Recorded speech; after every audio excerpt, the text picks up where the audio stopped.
60 million years. Ito ang pinaniniwalaang haba ng panahon para mabuo ang itinuturing na pinakamataas na lugar sa mundo. May tayog na 8,848.86 meters. Hindi mo aakalain na ang bundok na ito ay galing pala sa kailaliman ng dagat. Umahon dahil sa pag-uumpugan ng malalaking bahagi ng lupa sa ocean floor o tectonic collision. At ayon sa mga eksperto, patuloy pang lumalaki ng 4 millimeters kada taon. Halika at alamin natin ang mga karunungan tungkol sa Mount Everest. Ang pinakapopular na pangalang Everest na ipinangalan sa bundok as a way of commemoration ay galing sa British Surveyor General na na-assign sa India, si Sir George Everest.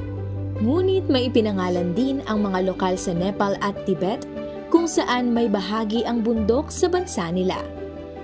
Sagarta ito para sa mga Nepali at Chumulong naman sa mga Tibetan.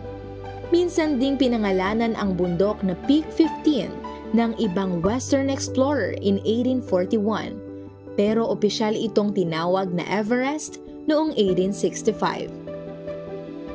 Once considered as the unconquerable mountain, ang hindi maitatanging kataasan nito ay isang parating imbitasyon para sa hamon ng pag-akyatin at pag-aaral sa bundok. Noong 1924, nadiskubre ni Noel Odell sa Everest ang mga maritime fossils, mga sea creature fossils na natagpuan sa taas na 25,000 meters, na ayon sa kasalukuyang pag-aaral ay may 400 million years old. Also, in a historic feat in 1953, a mountaineer philanthropist Edmund Hillary and his skilled Sherpa mountaineer guide Tenzing Norgay responded to the challenge and successfully reached the summit.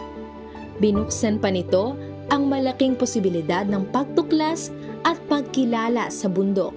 Sa patuloy na exploration sa Everest, nakamamanghang malaman na kahit na sa lugar na hindi na kaya ng tao na manirahan, may mga hayop at ecosystem na nabubuhay. Ang mga nilalang gaya ng mga jumping spiders, arenaria flowers, bar-beaded geese, yaks, Himalayan tahr, Himalayan black bears, at pika, isang uri ng rabbit, ay wildlife na mismong pinapamuhayan ang extremely harsh environment. Tunay na ang pananaliksik at patuloy na pagsisiyasat ng mga bagay na hindi pa natin alam at napupuntahan ay nakapagbubukas ng pinto tungo sa pagkakakilala sa marami pang mga nilikha. Ang Mount Everest, liban pa sa ito ay napakalaking katibayan ng unti-unting paghubog at paglikha ng kasalukuyang mundo.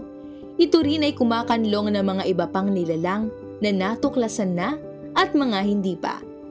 Perpektong disenyo na maaaring hindi man natin lubusang mauunawaan, ngunit isang mataas, malawak at matayog na katunayan ng kanyang Wonders of Creations.